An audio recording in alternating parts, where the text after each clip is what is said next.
രാഷ്ട്രീയ ഭൂപടത്തിൽ ഇന്ത്യയെ സംബന്ധിച്ചിടത്തോളം സാംസ്കാരികമായും തന്ത്രപരമായും ഏറെ പ്രാധാന്യമുള്ള രാജ്യമാണ് ഇറാൻ. പുരാതന കാലം മുതൽക്കേ നിലനിൽക്കുന്ന വ്യാപാര ബന്ധം ഇന്നും ശക്തമായി തുടരുന്നുണ്ടെങ്കിലും നിലവിലെ അന്താരാഷ്ട്ര രാഷ്ട്രീയ സാഹചര്യങ്ങൾ ഈ ബന്ധത്തിന്മേൽ കരിനിഴൽ വീഴ്ത്തിയിരിക്കുകയാണ്.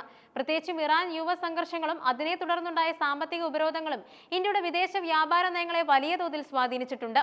ഇന്ത്യയും ഇറാനും തമ്മിലുള്ള ഉഭയകക്ഷി വ്യാപാരത്തിന്റെ ചരിത്രം പരിശോധിച്ചാൽ ഉപരോധങ്ങൾക്ക് മുൻപുള്ള കാലം ഏറെ സജീവമായിരുന്നു എന്ന് കാണാം. US ഉപരോധം കടുപ്പിക്കുന്നതിന് മുൻപ് ഇരു രാജ്യങ്ങളും തമ്മിലുള്ള വ്യാപാരം ഏകദേശം $1500 കോടി എത്തിയിരുന്നു. എന്നാൽ 2024-25 കാലഘട്ടത്തിലെ കണക്കുകൾ പ്രകാരം ഇത് വെറും $168 കോടി കൂപ്പുകുത്തിയിരിക്കുന്നു. കഴിഞ്ഞ വർഷം മാത്രം വ്യാപാരത്തിൽ 9% ഇടിവാണ് രേഖപ്പെടുത്തിയത്. ഇതിൽ ശ്രദ്ധേയമായ കാര്യം ഇന്ത്യയിൽ നിന്നുള്ള കയറ്റുമതിയാണ് വ്യാപാരത്തിന്റെ വലിയൊരു ഭാഗവും കൈയാളുന്നത് എന്നതാണ്. $124 കോടി ഉൽപ്പന്നങ്ങളാണ് ഇന്ത്യ ഇറാനിലേക്ക് അയച്ചത്. ഇതിൽ ബസുമതി അരി, ഫാർമസ്യൂട്ടിക്കൽസ്, തേയില എന്നിവയ്ക്കാണ് മുൻതൂക്കം. എന്നാൽ ഇറാനിൽ നിന്നുള്ള ഇറക്കുമതി വെറും $44 കോടി ഒതുങ്ങി നിൽക്കുന്നു. ഈ വലിയ അന്തരത്തിന് പ്രധാന കാരണം പെട്രോളിയം ഉൽപ്പന്നങ്ങളുടെ ഇറക്കുമതിയിൽ ഇന്ത്യ വരുത്തിയ കുറവാണ്. ബസ്മതി അരിയും കാർഷിക ഉൽപ്പന്നങ്ങളും ഇറാനിയൻ ജനതയുടെ ഭക്ഷണശീലങ്ങളിൽ ഒഴിച്ചുകൂടാനാവാത്ത ഒന്നാണ്. രാഷ്ട്രീയ സംഘർഷങ്ങൾ നിലനിൽക്കുമ്പോഴും ഇന്ത്യയിൽ നിന്നുള്ള അരിയുടെ കയറ്റുമതി വലിയ തടസ്സങ്ങളില്ലാതെ തുടരുന്നു എന്നത് ശ്രദ്ധേയമാണ്.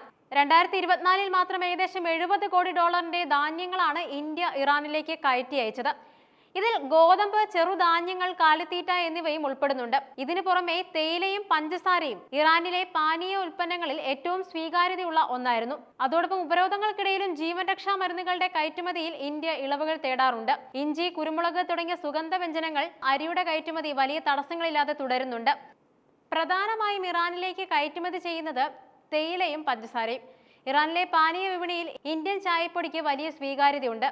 അതോടൊപ്പം ഫാർമസ്യൂട്ടിക്കൽസ്, ഉപരോധങ്ങൾക്കിടയിലും ജീവൻ രക്ഷാ മരുന്നുകളുടെ കയറ്റുമതിയിൽ ഇന്ത്യ ഇളവുകൾ തേടാറുണ്ട്. സുഗന്ധവ്യഞ്ജനങ്ങൾ, ഇഞ്ചി, കുരുമുളക് തുടങ്ങിയ സുഗന്ധവ്യഞ്ജനങ്ങൾ ആവശ്യമാണ്. നിർമ്മാണ മേഖലയ്ക്ക് ആവശ്യമായ യന്ത്രഭാഗങ്ങളും വസ്ത്രങ്ങളും ആവശ്യമാണ്. ഇന്ത്യയുടെ തന്ത്രപ്രധാനമായ കവാടം, ഇന്ത്യ ഇറാൻ ബന്ധത്തിലെ ഏറ്റവും സുപ്രധാനമായ നാഴികക്കല്ലാണ് ചബഹാർ തുറമുഖത്തിന്റെ വികസനം. പാകിസ്ഥാനെ ഒഴിവാക്കിക്കൊണ്ട് അഫ്ഗാനിസ്ഥാനിലേക്കും മധ്യേഷ്യൻ രാജ്യങ്ങളിലേക്കും നേരിട്ട് പ്രവേശനം നേടുക എന്ന തന്ത്രപരമായ ലക്ഷ്യമാണ് ഇന്ത്യക്ക് ഇതിലുള്ളത്. ചബഹാറിന്റെ വികസനത്തിനായി ഇന്ത്യ 10 വർഷത്തെ കരാറിൽ ഒപ്പുവെച്ചിട്ടുണ്ട്. തുറമുഖത്തിന്റെ പ്രവർത്തനങ്ങൾക്കായി $12 കോടി ഗ്രാന്റായും $25 കോടി വായ്പയായും നൽകാൻ ഇന്ത്യ തയ്യാറായി. യുഎസിന്റെ കടുത്ത ഉപരോധ ഭീഷണികൾ നിലനിൽക്കുമ്പോഴും ഈ പദ്ധതിയുമായി മുന്നോട്ടു പോകാനുള്ള ഇന്ത്യയുടെ തീരുമാനം ലോകരാഷ്ട്രങ്ങൾക്കിടയിൽ ഇന്ത്യയുടെ ആത്മവിശ്വാസം പ്രകടമാക്കുന്നുമുണ്ട്. ചബഹാർ തുറമുഖം യാഥാർത്ഥ്യമാകുന്നതോടെ ചരക്ക് നീക്കത്തിനുള്ള ചിലവും സമയവും വലിയ തോതിൽ കുറയ്ക്കാൻ ഇന്ത്യക്ക് സാധിക്കും. ഒരു കാലത്ത് ഇന്ത്യയുടെ പ്രധാന എണ്ണ സ്രോതസ്സുകളിൽ ഒന്നായിരുന്നു ഇറാൻ. 2007-2008 കാലഘട്ടത്തിൽ ഇന്ത്യയുടെ ആകെ എണ്ണ ഇറക്കുമതിയുടെ 13% ഇറാനിൽ നിന്നായിരുന്നു. 2015 ഇറാൻ ആണവ കരാറിന് ശേഷം ഈ ബന്ധം കൂടുതൽ ശക്തിപ്പെട്ടെങ്കിലും 2018 അമേരിക്ക ഏകപക്ഷീയമായി കരാറിൽ നിന്ന് പിന്മാറിയത് തിരിച്ചടിയായി. US ഉപരോധത്തെ ഭയന്ന് ഇന്ത്യ ഇറാൻ എണ്ണ വാങ്ങുന്നത് പൂർണ്ണമായും നിർത്തിവെച്ചു. ഇതിന് പകരമായി ഇന്ത്യ റഷ്യൻ എണ്ണയെ ആശ്രയിക്കാൻ തുടങ്ങി. 2024-25 കാലയളവിൽ ഇന്ത്യയുടെ ആകെ എണ്ണ ഇറക്കുമതിയുടെ 30% റഷ്യയിൽ നിന്നായിരുന്നു.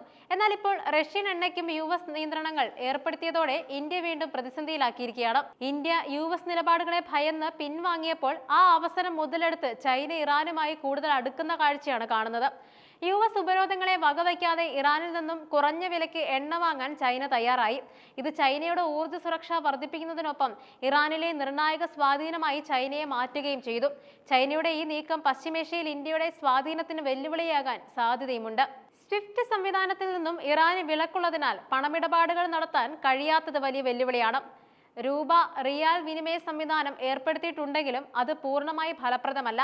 അമേരിക്കയുമായുള്ള പ്രതിരോധ സാമ്പത്തിക ബന്ധങ്ങൾ സംരക്ഷിക്കുന്നതിനൊപ്പം ഇറാനുമായുള്ള തന്ത്രപരമായ സൗഹൃദം നിലനിർത്തുക എന്നത് ഇന്ത്യക്ക് വലിയ ഒരു പരീക്ഷണവുമാണ്. പാകിസ്ഥാൻ വഴി കരമാർഗമുള്ള വ്യാപാരം അസാധ്യമായതിനാൽ കടൽ മാർഗമുള്ള നീക്കങ്ങൾക്ക് ചിലവ് അധികവുമാണ്. ഇന്ത്യയും ഇറാനും തമ്മിലുള്ള വ്യാപാര ബന്ധം കേവലം ലാഭനഷ്ടങ്ങൾക്കപ്പുറം വലിയൊരു തന്ത്രപരമായ അച്ചുതണ്ടാണ്. ചബഹാർ തുറമുഖം പോലുള്ള പദ്ധതികൾ ഇന്ത്യയുടെ ഭാവി വികസനത്തിന് അനിവാര്യമാണ്. എന്നാൽ ആഗോള ഉപരോധങ്ങൾക്കിടയിൽ സ്വന്തം താല്പര്യങ്ങൾ സംരക്ഷിച്ചുകൊണ്ട് എങ്ങനെ മുന്നോട്ട് പോകാം എന്നതിലാണ് ഇന്ത്യയുടെ നയതന്ത്ര വിജയം ഇരിക്കുന്നത്. റഷ്യൻ എണ്ണയുടെ കാര്യത്തിൽ കണ്ടതുപോലെ സ്വന്തം രാജ്യത്തിന്റെ ഊർജ്ജ സുരക്ഷയ്ക്ക് മുൻഗണന നൽകുന്ന നിലപാടാണ് ഇറാനുമായുള്ള കാര്യത്തിലും ഉണ്ടാകേണ്ടതുണ്ട്.